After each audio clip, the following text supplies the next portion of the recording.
Hi everyone, welcome back to Gemini Lens. Today I want to explain something that a lot of founders, marketers, and business owners are starting to wonder about. How do AI models like ChatGPT, Claude, and Gemini actually discover, summarize, and recommend brands? Because if you are building a company today, this question really matters. In the old SEO world, the question was pretty straightforward.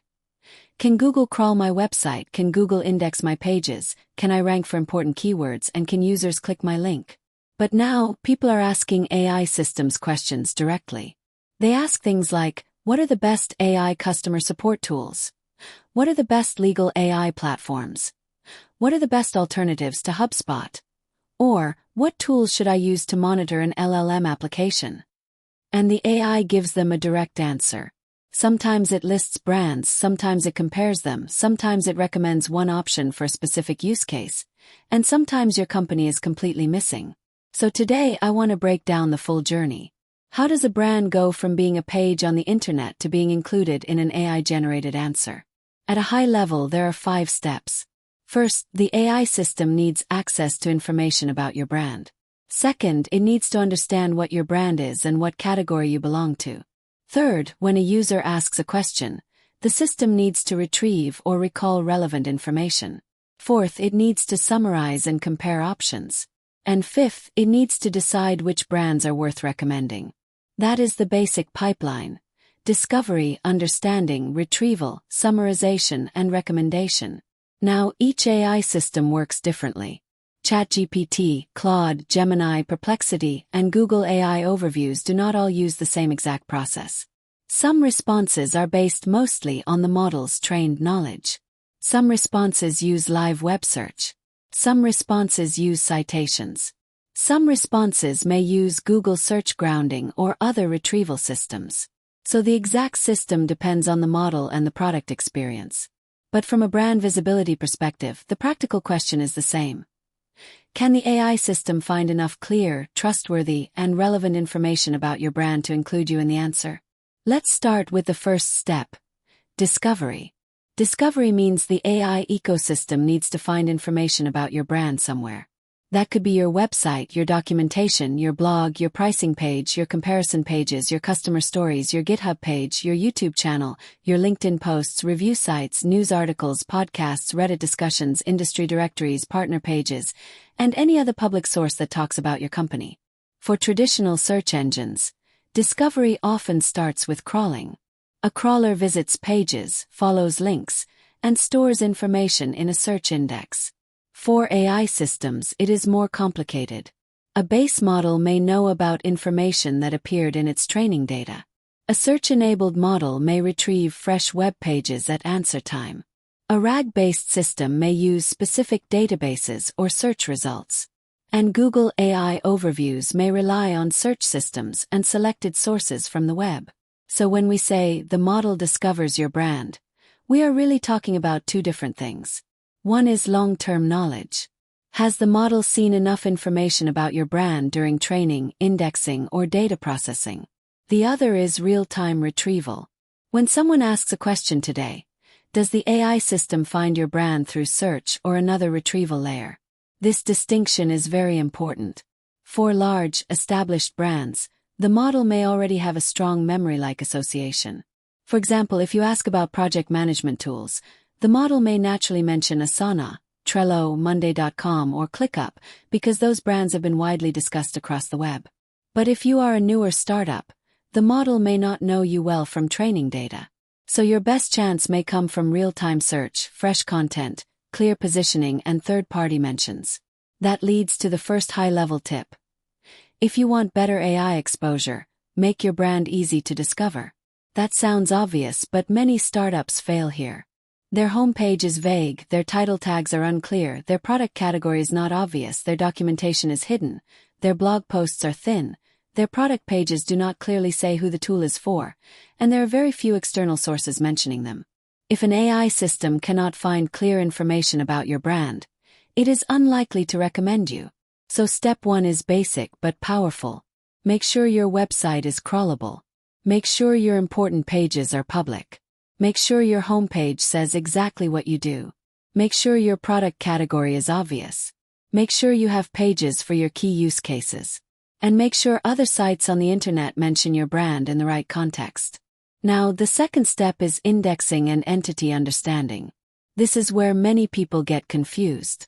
In traditional SEO, indexing means a search engine stores your page and makes it eligible to appear in search results. But for LLM brand visibility, indexing is broader. It is not only about storing a page. It is about whether the system can understand your brand as an entity. What is your company? What category are you in? What problem do you solve? Who are your customers? What features do you offer? What competitors are you similar to? What use cases are you associated with? In other words, the model needs to build a mental map of your brand. This is why clear positioning matters so much. If your homepage says, AI-powered intelligence for the future of work, that sounds nice, but it is vague.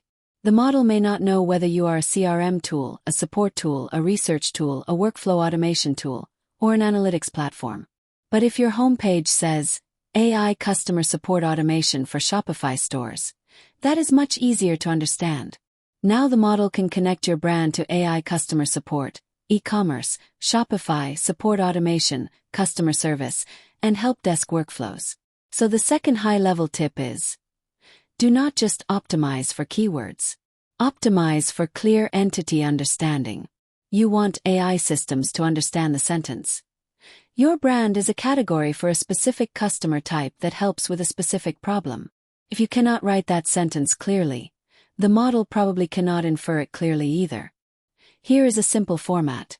GenAI Lens is a brand visibility tool for founders and marketers that helps them understand how their brand appears in AI-generated answers. That sentence is simple. Tells the category, audience, and use case. Every brand should have a clear version of this. Now, step 3 is retrieval. This happens when a user asks a question. Let's say the user asks, what are the best AI customer support tools for e-commerce brands? The AI system has to decide what information is relevant. For a search-enabled model, it may rewrite that prompt into search queries. It may search the web. It may retrieve pages, snippets, or summaries. It may look for sources that appear trustworthy, relevant, recent, and useful. This matters because your brand does not only need to exist. It needs to be retrievable for the right queries. If your brand only appears when someone searches your exact company name, that is not enough. You want to appear when people search or ask about the problem you solve. So think about buyer questions. What would a potential customer ask before they know your name? They might ask, what are the best tools for this problem? What are the best alternatives to this competitor? What software should a small business use for this workflow? What is the difference between these platforms? Or, how do I solve this specific problem? If your content does not answer these questions, you may not be retrieved. So the third high-level tip is, create content around buyer questions, not just product announcements. That means you should have content like best tools for a specific use case, alternatives to major competitors, comparison pages, use case pages, how-to guides, FAQ pages, industry-specific landing pages, customer stories, and content that clearly connects your brand to the problem people are asking about. Now here is the key. Do not write this content only for AI. Write it for humans first. Make it useful, specific, honest, and easy to quote or summarize. Because AI systems often synthesize information from existing content. If your content is vague, the summary will be vague. If your positioning is unclear, the recommendation will be unclear. If your website does not explain why you are different, the AI may choose a better-known competitor instead. Now let's move to step 4, summarization. This is where AI systems are very different from traditional search. In Google's classic search results, you might get 10 links, and the user decides which link to click. But in an AI answer, the system may summarize multiple sources into one response. It may say, for small e-commerce teams, consider Tool A, Tool B, and Tool C. That means the AI is not only finding information, it is compressing information. It is deciding what to include and what to leave out. And this creates a big challenge. If your brand is hard to summarize, you may lose. If your product description is too abstract, you may lose. If your differentiator is buried deep in your website, you may lose. If your competitors have clearer positioning, they may be easier for the model to mention. So the fourth high-level tip is, make your brand easy to summarize in 1 or 2 sentences. Ask yourself, if ChatGPT had to describe my product in 1 sentence, what would I want it to say? Then make sure that sentence is reflected everywhere. On your homepage, in your meta title, in your meta description, in your about page, in your docs, in your LinkedIn page, in your press materials, in your founder bio, and in your product directory listings. Consistency matters. If different sources describe your company in totally different ways, the AI may get a fuzzy picture. One page says you are a productivity tool, another says you are an AI agent platform, another says you are a workflow automation system, and another says you are a marketing tool. That confusion can weaken your brand association. So do not just create more content. Create consistent content. Now let's talk about the final step. Recommendation. This is where the AI goes from understanding brands to actually suggesting them. And this is the part every founder and marketer cares about. When a user asks, "What tool should I use?" Why does the AI recommend one brand over another? We cannot know every internal detail. These systems are complex, and the ranking or recommendation process is not always public. But we can understand the likely factors at a high level. The AI may consider relevance. Does this brand match the user's question? It may consider authority. Is this brand well known or widely discussed?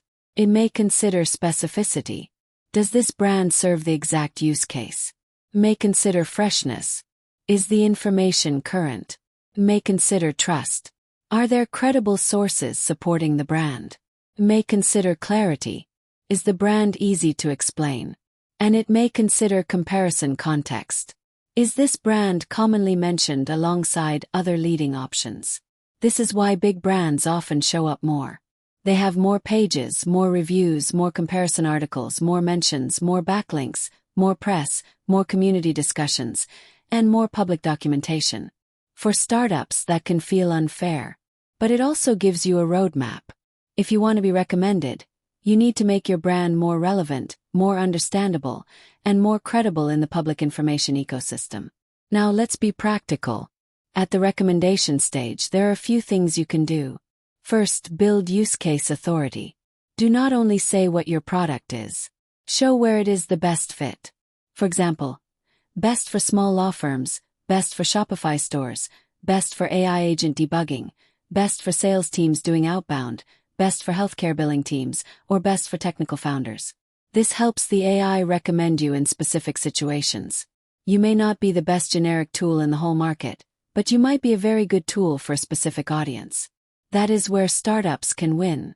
Second, create comparison content. AI systems often answer comparison questions. Users ask, what are alternatives to X? How does X compare with Y? Or, what are the best competitors to X? If you never publish comparison content, you may not be part of that comparison set. Now, comparison pages should be fair and useful. Do not just attack competitors. Explain who each tool is best for. Explain differences in features, pricing, use cases, integrations, and target customers. This kind of content helps both users and AI systems understand where you fit. Third, build third-party mentions. Your own website matters, but your own website is not enough. If only your website says you are great, that is weaker.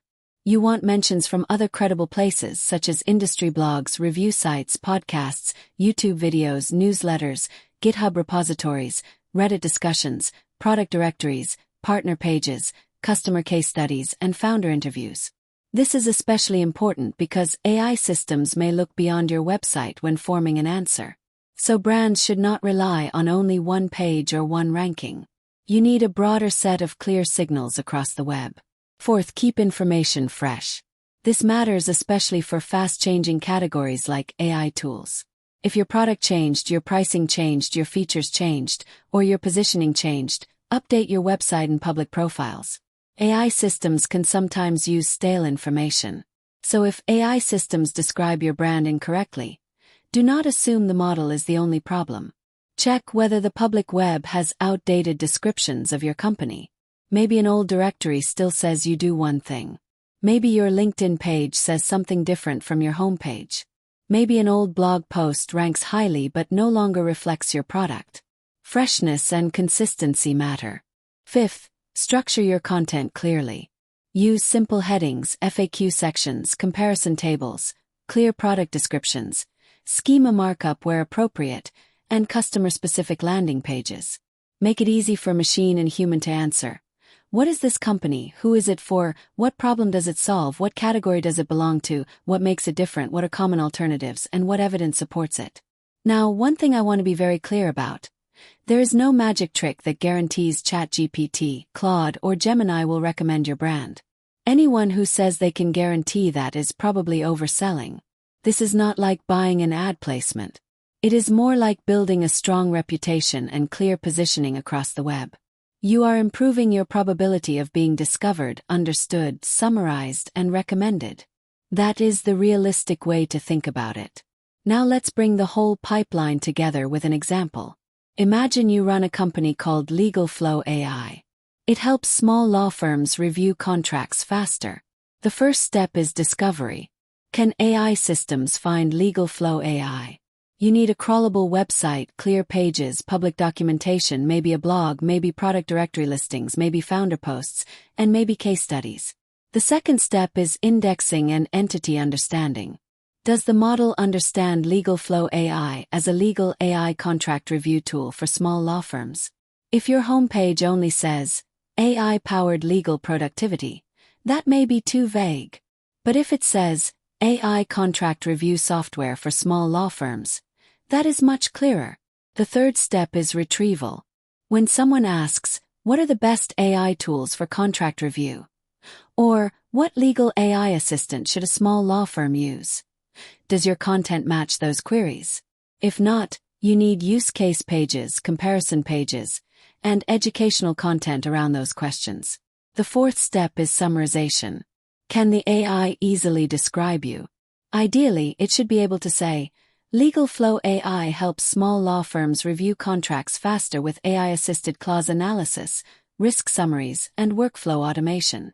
That is clear. The fifth step is recommendation. Why would the AI recommend you? Maybe because you are especially strong for small firms. Maybe because your pricing is simple. Maybe because you integrate with common legal workflows. Maybe because you have strong case studies. Maybe because third-party sources mention you as an emerging legal AI tool. That is the full journey. Now, if Legal Flow AI is not being recommended, the question is not just, how do we trick ChatGPT? The better question is, where in the pipeline are we weak? Are we hard to discover? Is our category unclear? Are we missing from buyer intent queries? Are competitors easier to summarize? Do we lack third-party authority? Is our content outdated? That is how you should think about AI visibility. It is a diagnostic problem. And this is why I believe the future of SEO is not just keyword ranking. It is brand understanding. It is entity clarity. It is content usefulness. It is source trust. It is visibility inside generated answers. Traditional SEO is not dead. Actually, a lot of SEO fundamentals still matter. Crawlability matters. High-quality content matters. Authority matters. Freshness matters. User intent matters. But the output is changing. Instead of only trying to rank on a search results page, you also want to be included in an AI-generated answer. And that means you need to optimize for the full AI answer pipeline. Discovery, understanding, retrieval, summarization, and recommendation. So if you want to improve your exposure, here is a simple high-level checklist. For discovery, make your site crawlable and public, and create clear pages for your product, use cases, pricing, documentation, and customer stories. For understanding, use simple, consistent language to describe your brand, and make your category, audience, and main use case obvious. For retrieval, create content around real buyer questions, especially discovery, comparison, alternatives, and use case prompts. For summarization, make your brand easy to explain in one sentence, using clear headings, FAQs, and structured content. And for recommendation, build authority through third-party mentions, reviews, case studies, comparisons, and community discussions. And most importantly, test it. Do not guess. Ask ChatGPT, Claude, Gemini, and other AI systems the kinds of questions your customers would ask. See if your brand appears. See how it is described. See which competitors show up instead. Then work backward. If you are missing, figure out why. If you are misunderstood, fix the public information. If competitors dominate, study what signals they have that you do not. That is the mindset I want you to take away from this video. AI visibility is not magic. It is not random. It is not fully controllable either. But it can be measured, diagnosed, and improved. And for brands that start early, this could become a real advantage. Because in the future, customers may not only search Google. They may ask AI, what should I buy? What should I use?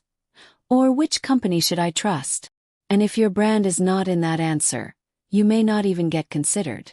So start paying attention now. Check whether AI systems understand your brand. Check whether they recommend your competitors. And start building the content and authority signals that make your brand easier to discover, summarize, and recommend. Thank you so much for watching. If you found this video helpful, please like this video and subscribe to Gen AI Lens. On this channel we talk about AI visibility, LLM brand exposure, AI search, GEO, AEO, and how brands can win in the AI answer era. Thanks again, and I'll see you in the next video.